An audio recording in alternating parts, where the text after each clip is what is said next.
A 32-year-old software engineer Swati stays in Bangalore, married for 6 years, 2 kids, good job, nice apartment. On paper, everything looks perfect. But every evening after the kids go to bed, she opens an app, swipes right, chats with strangers who make her laugh in ways her husband hasn't in years. She's not alone. Recent surveys show that extramarital affairs in India have increased by 350% in the last decade. 350%. From arranged marriages that lasted a lifetime to relationships ending over Instagram DMs. What changed? Today in India, marriages are breaking, not because of poverty, not just because of fights over money, not even because of in-laws. They are breaking because of secret messages on a phone, a notification at 2 a.m., a heart emoji from someone who isn't your spouse, a deleted chat history that tells a story louder than words ever could. Welcome to modern India, where infidelity isn't just rising, it's exploding. And the question isn't whether it's happening, the question is, why now? The answer isn't simple. It's psychological, it's cultural, it's generational. It's the story of a country caught between tradition and transformation. And today we are going to uncover why India is experiencing an infidelity crisis unlike anything we have seen before. Let's start with your brain. Every time you get a message from someone new, something happens. Dopamine floods your system. It's the same chemical that makes gambling addictive. The same rush that keeps you scrolling social media for hours. But here's where it gets interesting. Dr. Rajesh, a relationship therapist in Delhi, told something that will shock you. He said 90% of my cheating clients aren't looking for sex. They are looking for validation. Think about that. In traditional Indian families, especially for women, validation came from being the perfect daughter-in-law, the perfect mother, the perfect wife. But what happens when that's not enough anymore? What happens when a woman who goes out and earns but can't feel heard and seen?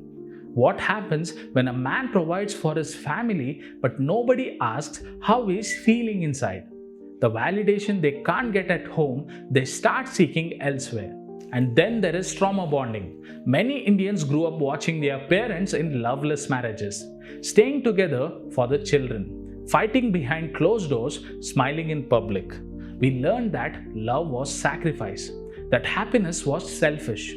So when we find someone who actually listens to us, who sees us, who makes us feel alive, it doesn't feel like cheating. It feels like survival. The attachment styles we developed as children, anxious, avoidant, disorganized, they don't just disappear when we sign a marriage certificate.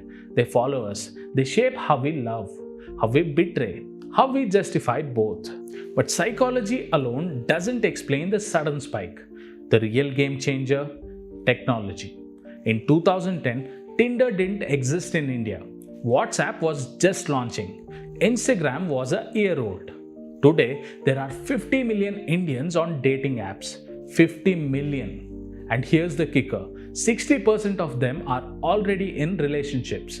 Apps like Glidden, specifically designed for married people seeking affairs, report that India is their fastest growing market.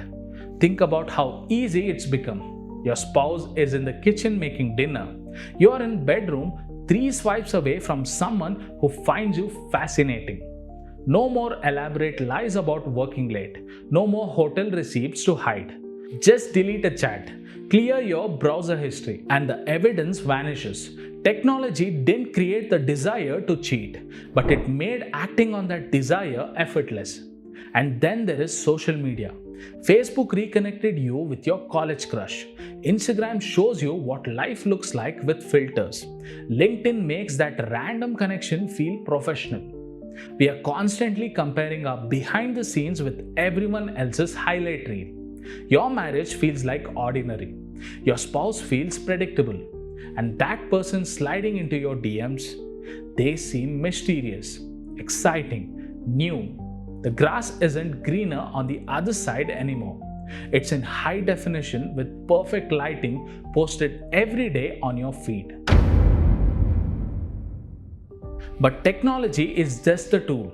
The real disease is loneliness. India is urbanizing faster than any country in history. Millions of people moving from villages where everyone knew everyone to cities where nobody knows anybody. In a traditional Indian village, having an affair was nearly impossible. Everyone was watching. Everyone was connected. Everyone had an opinion about your marriage. But in a Bangalore high rise, your neighbor doesn't even know your name. Urban loneliness hits different in India. You're surrounded by millions of people, but you have never felt more isolated. Your extended family is 500 kilometers away. Your spouse works 12 hours a day. Your kids are busy with coaching classes. You eat dinner alone, watching Netflix. And when someone or anyone shows genuine interest in your life, it feels like salvation. We are also seeing something unprecedented: the rise of working women. For the first time in history, women have their own money, their own social circles, their own choices. This is beautiful. This is progress. But it's also creating marriages where both partners are financially independent, emotionally unfulfilled, and one swipe away from someone who gets them. Financial independence gave women the freedom to leave bad marriages, but it also gave them the freedom to risk good ones. Here's where it gets really interesting. Your parents' generation, they stayed. Didn't matter if they were happy, didn't matter if they were in love, didn't even matter if they liked each other. Marriage was a duty, divorce was shame, suffering and silence was virtue. But our generation learned something different. You learn that life is short, that happiness matters, that you deserve to be loved the way you want to be loved. The problem? Nobody taught you how to work for that within a marriage. So when the spark fades, and it always fades, instead of fighting to reignite it, you look for it somewhere else. Recent data shows that divorce rates in urban India have increased by 250% in the last 15 years, but infidelity rates have increased by 350%. Do the math. People aren't just leaving bad marriages anymore. They are risking good ones for the possibility of great ones. And here's the generational twist. The very parents who stayed in loveless marriages are now asking their children, "But weren't you happy?" They sacrificed their happiness for stability. You're sacrificing stability for happiness. Neither generation got it completely right. So how does India compare to the rest of the world? The numbers are shocking. In the US, studies suggest that 20 to 25% of married people have affairs. In India, recent anonymous surveys put that number closer to 40%. We went from one of the most faithful cultures to one of the most unfaithful in just 2 decades. But here's what's different about Indian infidelity. In India, it is about emotional starvation. Indian spouses report feeling unseen more than unloved. They want to be known, to be understood, to be chosen every day, not just on the wedding day. The irony: arranged marriages were supposed to prevent this. When families chose partners based on compatibility, education, background, love was supposed to grow naturally.